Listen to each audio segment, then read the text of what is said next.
Amigos da Tribuna da Imprensa Sindical, estamos dando continuidade à entrevista com o nosso coordenador do Núcleo de Política Internacional, Lucas Rubio, que passou 10 dias na Coreia Socialista, e vamos dando continuidade lembrando que a nossa Tribuna da Imprensa tem lado, e o nosso lado é o lado dos trabalhadores. Lucas, o Partido Coreano é o Partido dos Trabalhadores, correto?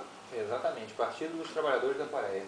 E você acompanhou uma atividade intensa no segundo dia de viagem, que estou acompanhando o diário, o leitor da Tribuna tem o prazer de acompanhar as tuas reportagens, e você fala para mim como é que foi conhecer aquele Museu da Vitória. Um dos museus você não pôde filmar, que é normal, a maioria dos países tem locais que você realmente não pode filmar.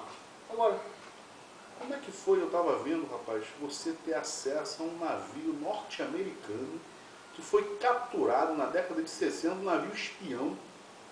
Fala um pouquinho dessa emoção, cara, de ver. Acho que é inédito. Eu não conheço, acho que eu não soube nunca de nenhum país que conseguiu capturar um navio norte-americano e está com ele até hoje e virou uma exposição.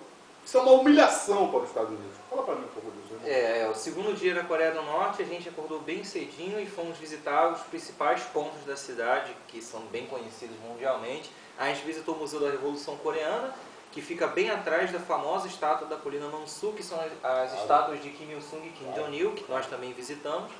E depois nós fomos para o Museu de Guerra, o Museu da Vitória na Guerra de Libertação da Pátria. Guerra de Libertação da Pátria é a Guerra da Coreia, que durou de 1950 a 1953, é aquele embate que a gente já conhece, quando os Estados Unidos tentaram destruir o Estado norte-coreano para manter a sua posição total dentro na Península Coreana, sem qualquer oposição, né?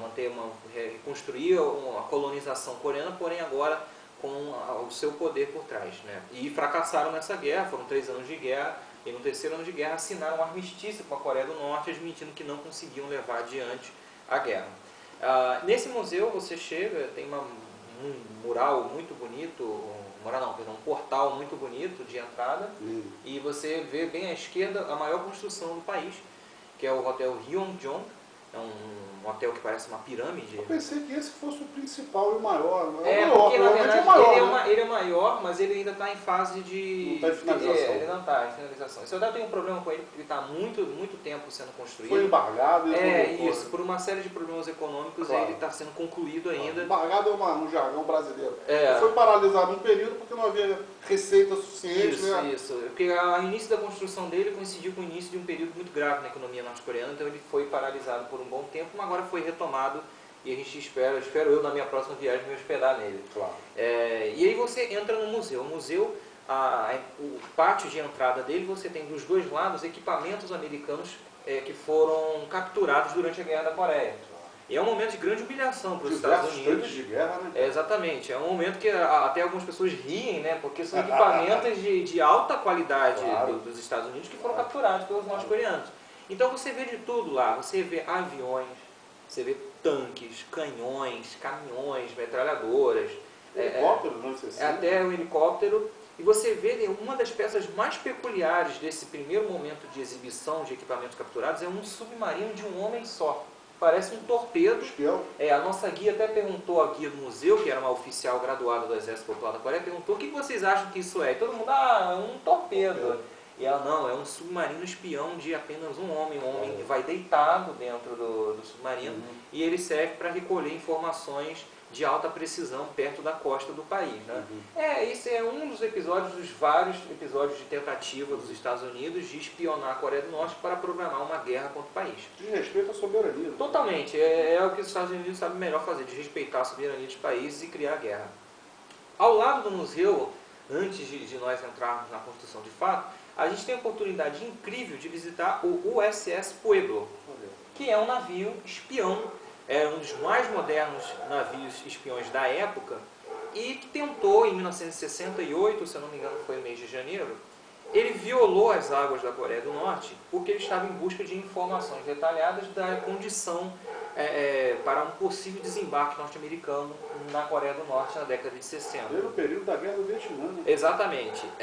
E então os norte-coreanos detectaram a presença do navio, né, mesmo ele tendo toda a tecnologia para tentar barrar qualquer radar, os norte-coreanos conseguiram detectar o navio e durante uma batalha de várias horas eles interceptaram e conseguiram capturar o navio. Muito interessante que antes de você entrar no navio, é possível ver um veterano que estava presente na captura do navio. Nós nos fotografamos com ele. E ele tem um orgulho muito grande de apontar, né, para aquela imensa embarcação americana, os Estados Unidos, do alto da sua arrogância, de achar que são os mais inteligentes e os mais perspicazes do mundo. Você tem um oficial camponês lá do exército, lá, eu capturei isso aqui. Antes de tomar uma chinelada do Ho Chi Minh, tomaram uma chinelada lá. Da Coreia, sim. E tomaram uma chinelada da Coreia em 1953, várias chineladas da Coreia. Sim, foram várias. E quando você entra no navio, né, o navio foi preservado exatamente como ele foi capturado, você tem vários buracos ainda de bala da artilharia, ainda no casco do navio e também pelas paredes internas. Você pode ver lá dentro várias coisas, principalmente documentos, cartas de pedidos de desculpa da tripulação para o povo coreano, eles tiveram que escrever, fotos deles se rendendo, sabe, de maneira bem humilhante assim na frente do navio. Em 1968. A tripulação retornou dos Estados Unidos? Sim, a Coreia tinha todo o direito de manter os prisioneiros de guerra por tempo indeterminado, mas num ato de extrema... humanismo. De humanismo da Coreia do Norte e de mostrar, bom, nós não somos vocês. Bom ser, sensato. Exatamente, nós não somos os americanos. Eles devolveram a tripulação. Porém, o que é interessante é que os Estados Unidos solicitaram à Coreia do Norte a devolução do navio, né? E a Coreia do Norte disse não. Depois, os Estados Unidos, se sentindo extremamente incomodados com a situação, propuseram à Coreia do Norte a troca do navio em troca de uma quantia de dinheiro, né? Eles iriam pagar pelo navio. E a Coreia do Norte, mais uma vez, disse não. É melhor ter o navio exposto aqui como um troféu nosso do que receber dinheiro de volta. Está lá o navio, muito bem conservado, muito interessante. A gente vê um vídeo introdutório quando você entra na embarcação. A gente senta assim numa espécie, onde era a antiga cozinha, você vê um vídeo explicando a batalha pela captura. Dentro do navio você tem fotografia dos que morreram, né, durante a captura, dos oficiais coreanos que morreram durante a captura. Que maquete primorosa já. Sim, um grande orgulho. E aí você sai do navio, do SS Pueblo, que ele está aportado bem do lado do museu, no rio que corta a cidade, e o museu fica na beira do rio. Você entra no museu, não é permitido fotografar dentro do museu, como você disse, né? Em vários lugares do mundo você não pode fotografar dentro do museu. Mas é um museu impressionante, é uma construção imensa. Assim que você chega, tem uma estátua do presidente Kim Il-sung em uniforme militar, uma estátua, branco, uma estátua de cera muito realística, muito bonita. E aí depois o museu é tão grande que a nossa guia disse, a gente demoraria semanas para ver todo o museu, então vamos ver somente algumas salas. E a gente entrou numa espécie de salas muito interessantes, que são na verdade imitações de ambientes reais de guerra. Então a gente entrou primeiro numa floresta, e você tem a real sensação de que você está dentro de uma floresta, porque você sente que o ar é mais úmido, você tem efeitos sonoros. 4D, vamos dizer assim. Sim, totalmente. Você sente efeitos sonoros, você tem folhas de árvore, você tem fogueiras, um cuidado artístico muito grande para reproduzir uma situação de guerra na floresta da Coreia. E aí depois você vai para outras salas que tem diversas fotografias, medalhas, armamentos utilizados pela Coreia na guerra. Eles dão um grande enfoque à questão de que eles produziram boa parte do equipamento por conta própria e também contaram com a ajuda da União Soviética e da China nessa guerra. E depois você entra num ambiente que simula uma fábrica secreta dentro de uma montanha, uma fábrica de granadas e de fuzis. O que é muito interessante. Mas o ponto alto que eu diria dentro do museu é uma sala que eles chamam de panorama. É uma plataforma circular e você fica ali. E na sua frente você tem uma série de pinturas de vários metros de altura, simulando um ambiente de guerra. E você tem a noção de que você está no topo de uma montanha. Arredondado? Isso. E você olha para baixo e você vê que é realmente uma colina. E você vê tanques em tamanho real. Eu não sei como eles fizeram aquilo dentro de um museu. Tanques em tamanho real. E tem uma série de jogos... Colossal o espaço. É colossal. Um jogo de luzes e de som que faz você imaginar que você está num combate no alto de uma colina, defendendo rajada de metralhadora, bandeiras, homens subindo com bandeiras na mão. E a gente, de arrepiar, então. De arrepiar, é muito arrepiante, é muito incrível a sensação. E no momento que a gente estava, tinham várias crianças de colégio. Você imagina o estado das crianças, né? Claro. Extasiadas vendo aquilo, que foi melhor do que qualquer cinema 3D que eu tenha visto no Brasil.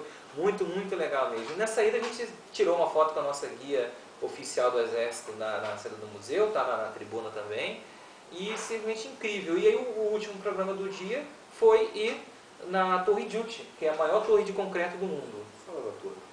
A Você foi Torre Juche cerceado é em alguma coisa? Ela não, né? Não, em nenhum momento... Porque existe esse mito aqui também no Brasil, Sim, que as pessoas sim, são sim. controladas permanentemente. Foi cerceado alguma Não, coisa? não. O único cerceamento era no sentido de que vamos porque a gente tem que fazer outras coisas mais, Vamos avançar, sabe? vamos continuar. Porque eu queria fotografar tudo, e a todo momento eu queria parar para tirar uma foto e às vezes a gente não tinha muito tempo, mas Torre nunca... Juche é a maior torre do mundo mesmo? É a maior concreto, torre né? do mundo, de concreto do mundo. Ninguém em nenhum momento, por exemplo, viu minha Quantos câmera. metros? Tem 170 metros de altura. Rapaz. Tem 170 metros de altura. E ela fica na margem do rio Taedong, que corta a capital Pyongyang, que eu já mencionei aqui na parte 1 da Foi entrevista. inaugurada em homenagem ao quê e a quem? Ela foi inaugurada, a Torre Juche foi inaugurada em 1982 para comemorar os 70 anos de nascimento do presidente Kim Il-sung. Do líder. Isso. E a torre... Fundador da nação. O fundador da nação. E a torre, ela tem um bloco de concreto para cada ano da vida de Kim Il-sung até o dia da fundação da torre. 70 anos que ele fez. Isso. Então é muito interessante, é muito bonito. Olha que vista, cara. Sim, sim. Você do pé da Rapaz. torre, você vê o rio Taedong A Torre Eiffel fica do chinelo, sinceramente, com aquela vista de Pyongyang, rapaz, que rio, que cidade, cara. Fica, com Que coisa certeza. linda. Na base da torre você consegue ver o rio Taedong e boa parte de Pyongyang, e você percebe que a torre está bem alinhada com a Praça Kim Il-sung, que é a praça central que fica exatamente do outro lado do rio. Na frente da torre tem um monumento muito bonito, que é o monumento aos trabalhadores intelectuais, que é uma trabalhadora rural segurando uma foice, um trabalhador urbano segurando um martelo e um homem intelectual segurando um pincel. Simboliza as três classes da Coreia do Norte: trabalhadores urbanos, trabalhadores rurais e intelectuais, que são as três classes unidas que formam a unidade nacional coreana. Muito bonito. E você pega um elevador na base da torre, sem mencionar, é claro, as plaquetas de mármore que tem na base da Torre Juche, que cada delegação que vai visitar pode deixar uma plaqueta, né, uma placa que é colada na torre, no fundo dela, para simbolizar a amizade internacional. Quando é que a gente vai colar a nossa lá? O projeto de colar a nossa placa do Brasil, que infelizmente ainda não tem placa lá. Você tem vários países do mundo, mas o Brasil ainda não tem. Vamos chegar nessa hora. E quando você pega o elevador, você sobe por alguns minutos, e quando você chega lá em cima fora de qualquer outra coisa que você tenha visto, cai o queixo. Porque, para quem nunca viu, a Torre Juche, ela é uma torre de concreto, e no topo dela tem uma chama, né? Uma chama não real, uma chama feita de vidro. São centenas de placas de vidro vermelho. De noite existe uma série de lâmpadas que faz parecer que aquela chama está realmente pegando fogo. É muito bonito de se ver. E ao redor dessa chama você tem um panorama, você pode, uma pequena bancada que você pode rodear a torre e ver toda Pyongyang. E a vista lá de cima é simplesmente fantástica, né? Se quisessem esconder alguma pobreza de nós, não teriam levado a gente no topo para ver a cidade inteira. Você vê cada Muita favela? Nenhuma favela, nenhuma habitação irregular, tudo muito bem organizado, e o coração fica na boca mesmo. Os prédios populares lá, um negócio de doido, parece que prédio de alta classe média aqui no Rio de Janeiro, cara. Sim, na verdade a maioria dos prédios que você vê, a maioria não, todos, porque os prédios do governo não trabalham em sistema de escritórios verticais como acontece no Ocidente, então são prédios mais modestos. Os prédios de muitos andares ou são hotéis, que são bem poucos, a grande maioria é habitação popular.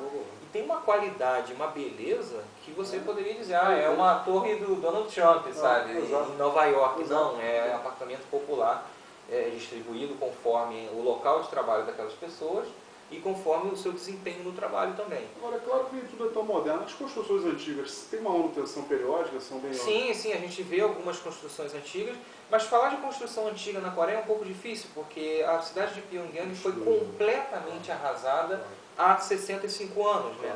Então, tudo em Pyongyang é moderno, exceto uma ou outra reminiscência da guerra, mas que é muito bem preservado. Por exemplo, uma das rotatórias mais importantes da capital fica exatamente onde, no meio dessa rotatória, tem o portão Potondang, que é um portão que foi construído há muitas centenas de anos atrás, está em perfeito estado de conservação e é muito, muito, muito belo. E você também tem algumas construções feitas num período de... A Coreia do Norte foi fundada em 48, a guerra começou em 50. Você tem algumas poucas construções desse intervalo de 2 anos, por exemplo, o cinema de Pyongyang, que é bem menor em relação aos outros cinemas da cidade, mas está lá muito bem preservado. A própria estação de trem Kim Il-sung a estação com o retrato do Kim Il-sung e do Kim Jong-il é uma reminiscência desse período e está lá muito bem preservado. Foi a estação pela qual eu cheguei, inclusive. Claro. Lucas, eu vi que você participou, cara, 70 anos daquela festa, daquele evento, no mundo inteiro. Várias e várias personalidades, inclusive, estiveram lá, que eu fiquei sabendo, até atores e tal. O Gerard Depardieu elogiou muito, esteve lá. Sim, sim. Delegações do mundo inteiro, você foi muito bem recebido. Você esteve perto do Kim Jong-un lá, cara? Eu tive perto do Marechal Kim Jong-un por 2 ocasiões, porque, como você bem disse, né, os 70 ele anos... não é de mentira, então ele existe. Não, ele existe e é uma pessoa extremamente simpática, claro que estou dizendo, pela imagem que eu vi, eu tive a oportunidade de conversar com ele, mas não era um robô, a não, imagem... né? Não, de jeito nenhum. Não era um androide, não. Não. A imagem que ele me transmitiu foi de uma pessoa extremamente simpática. Eu o vi na parada militar, na manhã do dia 9 de setembro, e o vi também na apresentação de massas, inclusive ocorrido no maior estádio do mundo, com 150 mil pessoas assistindo. Eu era uma dessas 150 mil, chamada Gloriosa Nação. Foi feita com mais de 10 mil pessoas, dançarinos e coreógrafos. A Globo mentiu muito numa reportagem no Fantástico, falou muita besteira. Sim, e eu vi ele nessas 2 ocasiões, nessa apresentação musical que foi na noite do 9 de setembro e na manhã do dia 9 de setembro na Parada Militar. E na Parada Militar eu vi ele muito próximo de mim, entendeu? Foi uma diferença de apenas alguns metros, a ponto de eu ter a certeza que ele me viu, porque eu conseguia ver por onde ele estava morando, e eu, claro, acenei bastante, né, para representar o Brasil lá. Falei, Kim Jong, olha o Brasil aqui. Aquela parada, aquela disciplina, você viu aquilo tudo, cara? Vi aquela marcha pesada, pá. Fala um pouco disso, cara. É incrível porque a sua guia simplesmente fala, você tem que ir bem arrumado e não pode levar celular nem nada, leve somente o convite. A gente ganhou um convite carimbado pelo governo. Próximo da tribuna do Kim Jong-un. Sim. Leva somente o convite. E é muito legal, porque era amanhã, né? Era bem de manhã, a gente saiu do hotel, era por volta das 8 da manhã.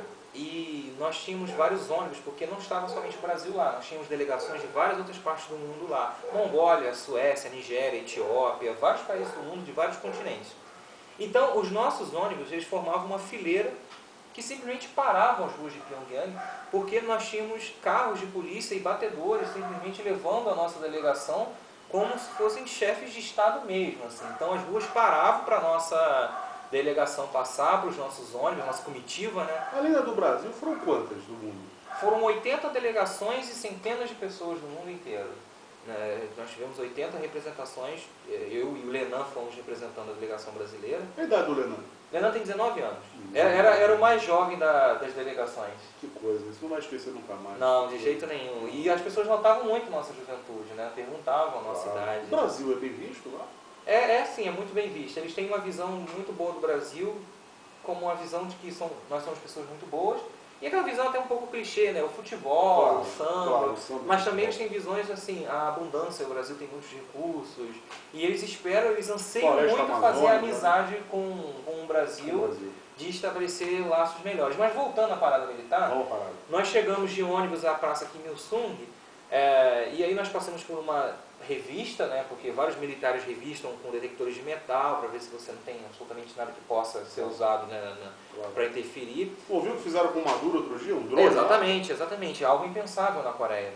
E aí você se posiciona no seu lugar, que é a tribuna, bem na praça central do país, que é imensa, e aí você fica aguardando ali durante uns momentos e as tropas vão chegando e se posicionando na praça. Enquanto isso, o Marechal Kim Jong-un ainda não tinha chegado. Muitas mulheres militares? Sim, muitas mulheres militares, inclusive mulheres comandando divisões masculinas do exército. Muito interessante. A Coreia vive desde 1946 a igualdade de gêneros, né? Então, para eles, isso é mais do que o comum. Foi o primeiro país, se não me engano. Não, um dos primeiros, né? A União Soviética é pioneira nisso. Perdão, a União Soviética foi pioneira. A Coreia é um dos primeiros. Talvez tenha sido o segundo, mas a primeira foi a Noruega. Sim.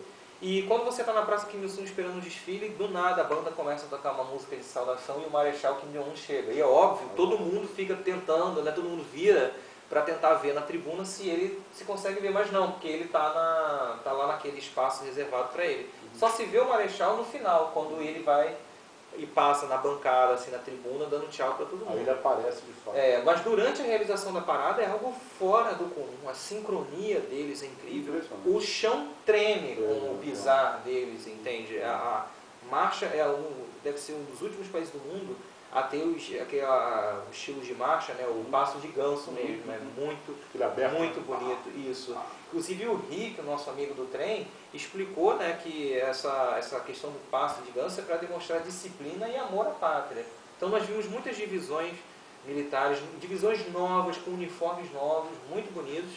E enquanto a gente assistia isso, nós tínhamos um mar de milhares de pessoas que seguravam flores de diferentes cores. E quando você olha de cima, tem figuras formadas com essas flores, que elas vão mudando a cada minuto, eles trocam e formam verdadeiros painéis humanos com flores.